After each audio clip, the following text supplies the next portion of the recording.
Hola, bienvenidos a un nuevo capítulo de La Cocina de la Educación, el lugar donde trabajamos temas de práctica docente, trabajamos temas de didáctica, trabajamos temas de fundamentos de la educación, trabajamos todo lo que necesita un estudiante para su profesorado. Hoy vamos a trabajar con un tema muy importante, que es el tema de género y educación. Cómo juegan los estereotipos, cómo juega la escuela, dónde aparece curricularmente tanto en una dimensión oculta o omitida, cómo es la educación sexual. De todo esto vamos a estar hablando en este nuevo video. Podemos pensar que la perspectiva de género y diferentes estudios nos han marcado cómo la escuela es parte de una construcción social que interpela al sujeto, implantándole estereotipos, guiándolo hacia ciertos estereotipos o condiciones que podemos llamarlas que son condiciones de género. Lo primero que me parece interesante pensar es la diferencia que hay entre el género y la genitalidad, ¿no? La genitalidad es tu dimensión biológica, corporal. El género son atributos de construcción de identidad sociales y culturales. Una primera hipótesis que podemos llegar a pensar es que dentro de las lógicas del patriarcado, tengan en cuenta esta mirada de lo masculino por sobre lo femenino y también de lo heteronormativo, que son las normas para formar sujetos heterosexuales y no homosexuales, podemos pensar que es la hegemonía, el poder que está dentro de esas relaciones, vínculos, aula, nuestras propias prácticas docentes, nuestras propias experiencias como alumnos y alumnas que juegan dentro de la escuela.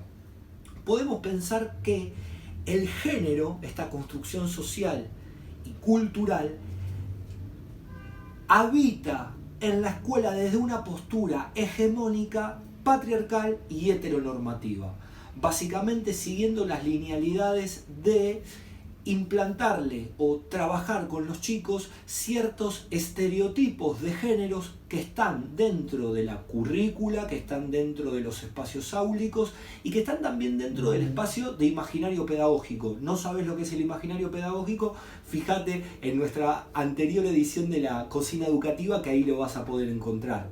Un imaginario pedagógico es esta dimensión simbólica que también interpela tanto a las trayectorias de los alumnos y de las alumnas como también a todos los actores que están dentro de la escuela.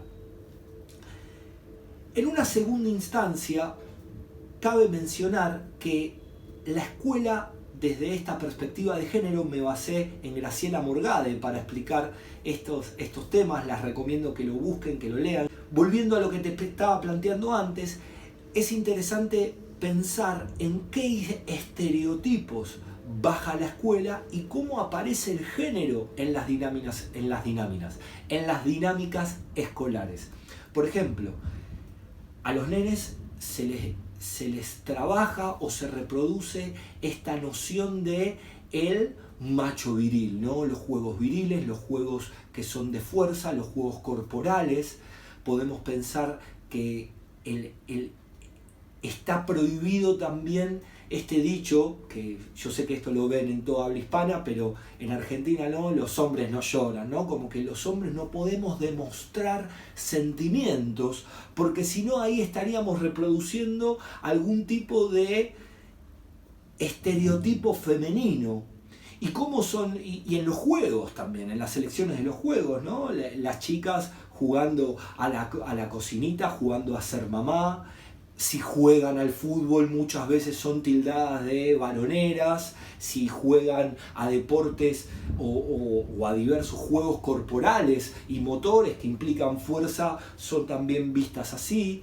Las chicas pueden llegar a tener una expresión mucho más emocional, pueden tener expresiones artísticas como el ballet, por ejemplo, y también en las letras, ¿no? Las letras de las nenas tienen que ser más prolijitas que la de los varones, la nena tiene que ser más responsable y más prolija que el varón, y es interesante ver cómo nuestra aula, por eso estamos en la cocina educativa, se reproducen estas normativas.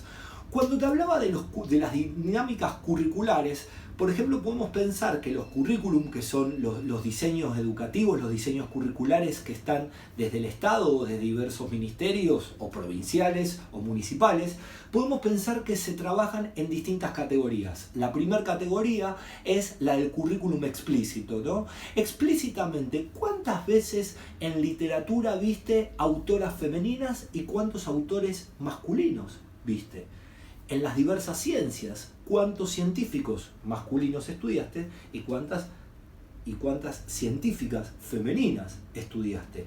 Podemos pensar también en cómo fue tu educación sexual. De esto después quiero hablar a lo último, pero nos da condición curricularmente de la tendencia, ¿no? De la tendencia, podemos pensar la patriarcal heteronormativa. Después es interesante ver la categoría del currículum omitido. El currículum omitido son primero, desde el género, desde la educación sexual, lo que omito para trabajar. ¿Cómo fue tu educación sexual en la escuela? ¿Fue biologicista medicinal como fue la mía, donde veíamos las enfermedades de transmisión, las condiciones, los métodos anticonceptivos, los ciclos de embarazo, de menstruación de las mujeres, todo totalmente corporal y medicinal? Bueno, lo que estuvimos viendo y lo que muestra aquí en Argentina hay una ley de educación sexual integral, es que se puede desde una integralidad mirar al género, mirar a la sexualidad, y el género es una de ellas. Y las emociones y lo político y lo curricular y lo social y lo artístico pueden ser varias dinámicas para ver integralmente la sexualidad. ¿Qué se omite? El currículum omitido es lo que no se da. Y el currículum oculto son aquellas categorías que yo te estoy enseñando, pero sin que estén explícitamente dichas. Por ejemplo, lo que te contaba antes, la tendencia de las elecciones de los juegos, cómo son los docentes, ay, esa letra es muy de nene, ay, tenés letra de nena, ay, no llores, ay, no sos una nena, ay, qué varonera.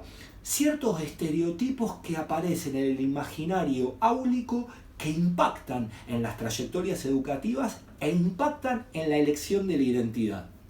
Por último, me parece muy interesante pensar y cerrar ya con esto el tema de las diversas construcciones de género que habitan en la escuela. ¿Hacia dónde tiende la escuela a formar a los diversos sujetos? Se tienden a formar, a reproducir ciertos estereotipos familiares, genéricos, como veníamos hablando con lo heteronormativo, o se da libertad de elección, o se promueve la libertad, se promueve la democracia, yo elegir quién quiero ser sin que me lo impongan, sin que me lo...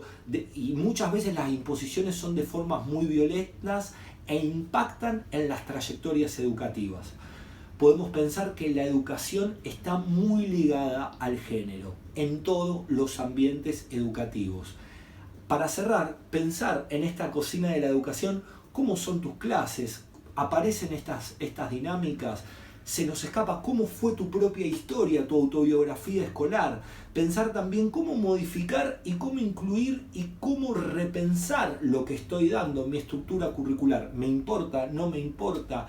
¿Quiero favorecer hacia una construcción de identidad? ¿Cómo se interpela la hegemonía cultural y simbólica patriarcal y heteronormativa en las construcciones didácticas que son de nuestro día a día en la educación? Espero que te suscribas a mi canal, deja algún comentario, clavale un like y recomendalo. Te espero en la próxima Cocina de la Educación, en la Cocina Educativa.